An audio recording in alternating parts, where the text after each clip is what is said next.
please subscribe and don't forget to press the bell icon to get notified whenever we upload a new video. Well, Blackrock CEO Larry Fink expects the Republican tax overhaul law to largely help Americans and will add 1% economic growth. On the markets, Fink said that they are still quite bullish on stocks. Take a look.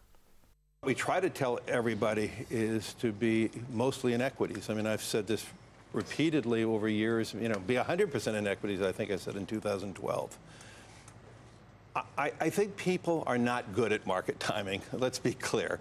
And for those who are saving, and savings is not as much fun as consuming, but if you're saving for the outcome of retirement, which is a 30, 40-year obligation, that saving should be in things that can compound over a long period of time, and equities is a far better asset class than fixed income.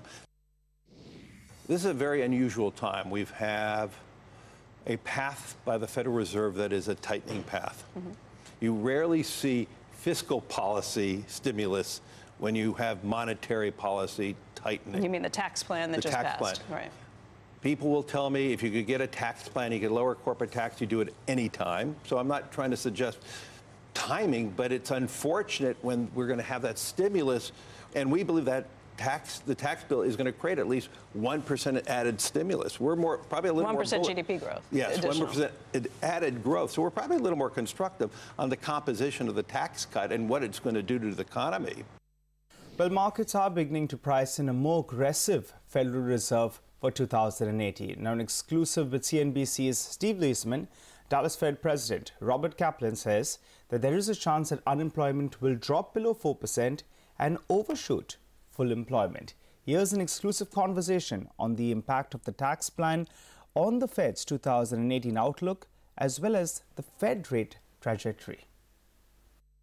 For 2018, we've marked up our GDP forecast by a few tenths of a percentage point. So we're now expecting 2.5%, 2.75% GDP growth for 2018. A little less of a positive effect for 19 and even a little less for 20, so that we think the effect of the tax law will be front-end loaded and will tail off in the out years. The first of it, there's a corporate tax reform element. We hope that part will be sustainable, right, which encourages people to domicile here, invest here, all that. There's a part of this which is a tax cut financed by increase in the debt. That part is the part where I was more concerned about, which gives you a short-term bump, which then tails off in the out years. And so that's the reason for this. Okay, so you can write the next question I'm going to ask. If you bumped your GDP forecast, have you changed your rate outlook? My base case is still that we should increase rates 3 times this year. I probably have a little more stronger conviction that 3 times, not less than 3 times, is appropriate.